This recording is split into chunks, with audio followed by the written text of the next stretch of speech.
Yep, that's right. Time for F1 P1 Life. I'm SK, the host, of course, and it's time to get started. All right, okay, so it is race week. That's right, testing is over. Thankfully, we got to see a lot of the cars on track, pretty much all of them, some not so much. But, a lot better than Barcelona where we kind of X'd out from everything.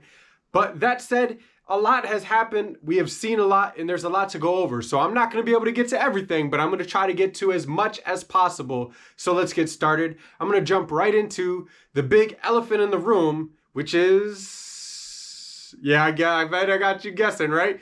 I'm going to go with Mercedes, right? Are they sandbagging? Are they not? Well, my opinion, they are definitely sandbagging. That's at least my opinion. I really think... You see the kind of grin and stuff on their faces.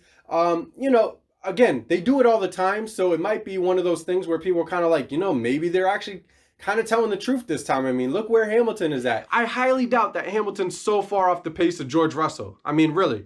And also, I just think that they came out of nowhere with that zero pod thing, right? And it's Mercedes. There's no way that they're so far off the pace, even a second and a half like Russell was saying or showed.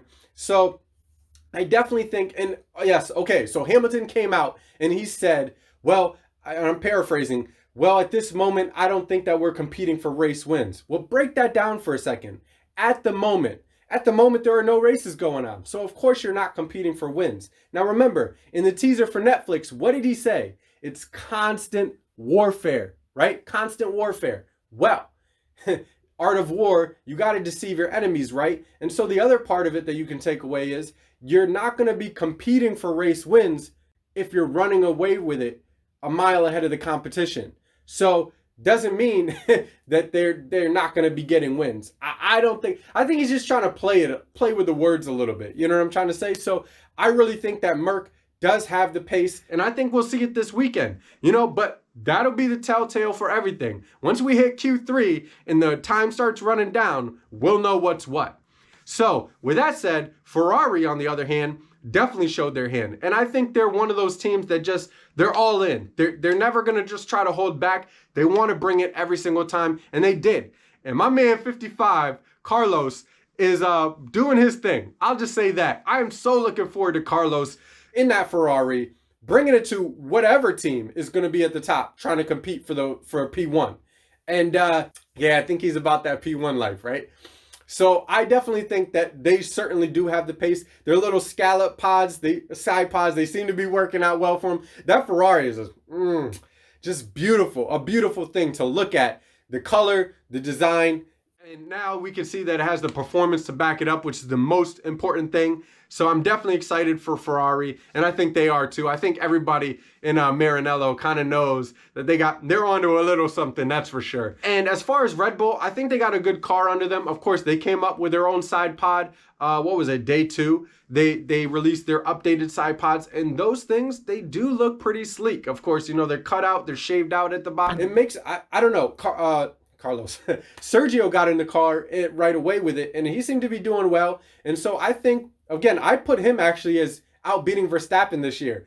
Maybe I'm off the wall, but hey, that was my prediction. I think Verstappen obviously was able to show pace in the car as well. So I think they're going to be doing pretty good. And of course, Verstappen is always the type to extract everything out of the car. So even if he doesn't have a P1 car, he most certainly is still going to be a problem in trying to compete for it. But I'm not quite sure with all the performance there seems to be, I'm not quite sure Red Bull is going to actually just run away with the drivers, and I don't even think the Constructors' Championship. But we'll see.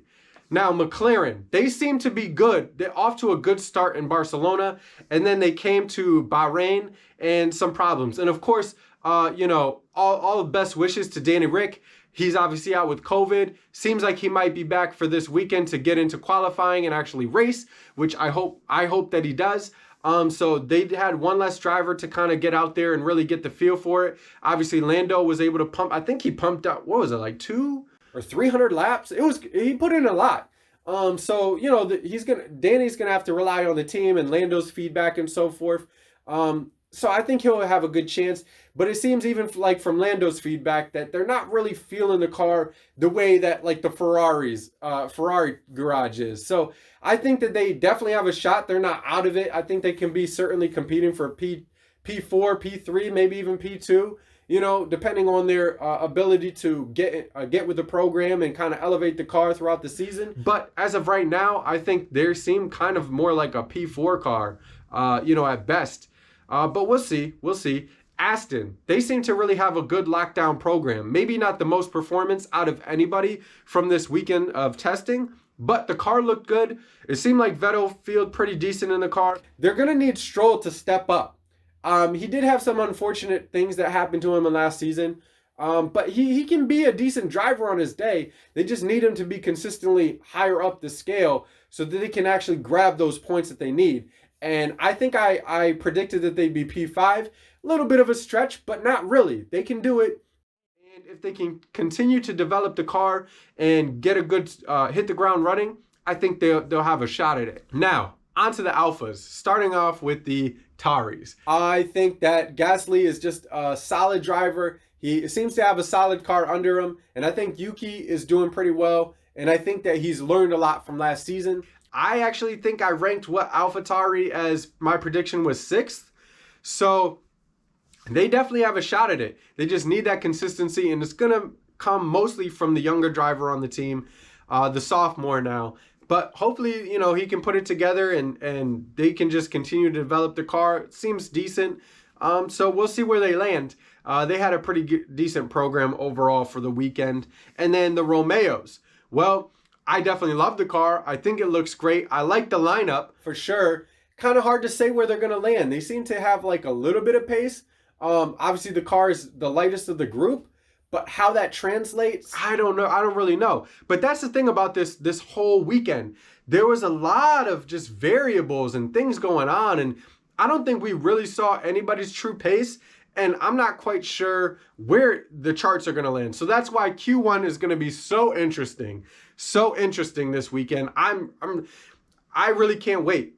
And yeah, as far as Haas, obviously, they were at the top of the timing charts. But yeah, they did get some time by themselves, and the track kind of cooled off a little bit and stuff. So, you know, maybe that kind of obviously attributed to some of that as well. But either way, anything that, you know, can be a bump for the American team, I'm definitely all for it. Definitely a Mick fan, definitely a Mag fan. So I definitely wish them all the best, and I'm looking forward to seeing what kind of pace they have. I rank them as being 9th for this season, so we'll see how they land. Hopefully they prove me wrong and do even better. And then Williams, well, they went down in smoke or fire, whatever. No, they recovered. It seemed to be just an honest mistake from a mechanic or something. And I don't know. I'm sure he or she probably got chewed out. But you know, it is what it is. I think overall Williams is going to be pretty decent. I think their car looks good. I'm definitely an Albon fan, so I'm rooting for them. So even though I predicted that they'd come in last place for the Constructors' Championship, I don't think that means they're not going to score any points. I think this is going to be a season where every team scores points. I just think that, unfortunately, they're probably going to end in last place. Now, with that said, this weekend was so interesting, so very interesting, and I was very appreciative that we could watch it all and almost so much coverage of it, but it was completely warranted and desired, unlike last week or the week before where, you know, they were in Barcelona and, you know, we couldn't really see anything. That said, obviously, Drive to Survive is out. Hey, Netflix. This sport is cutthroat. Yes, that's right. I am catching up on some of it, but from my initial review of the teaser trailer, I feel like I was exactly right. I'm interested in watching it. There's a lot of behind the scenes stuff that's interesting that you can't see otherwise, you know, little comments about this driver, that driver, and their teammate and stuff, you know, whatever. It's all interesting, but overall, it's not able to capture really what last season was. And for anybody that sees Drive to Survive and it really interests you, I urge you to go and watch each race from last season. It was phenomenal. It was incredible. And it just can't do it justice. I think Netflix should have at least done 20 episodes, if not 30. Why they couldn't make it 20 episodes or more is beyond me. They have all this footage. It's not like it was just shot last month and they had to rush around to do it. So that doesn't really make sense. And I think they could have done a lot better job in that respect. But again, all the behind the scenes stuff and all that is always interesting. So take what I can get, right? So let me know your thoughts in the comments down below. And with that said, just be sure that you're hitting that subscribe button down below and the notification bell. Help me bring more content to all of you out there. Yes, that's right. I want to be able to post at least twice a week. It takes a lot of work and energy to put all this together, so it means the world to me to get your support. Be sure to hit that like button as well. Just smash it real quick. That helps me out as well with all the algorithms. And with that said, I can't wait for Q3 of next week. If I end up doing a watch along for the whole thing, of course I'll let you know as well. And until then, this is F1P1 Life. I'm your host SK, and I can't wait for next weekend. I'll see you there.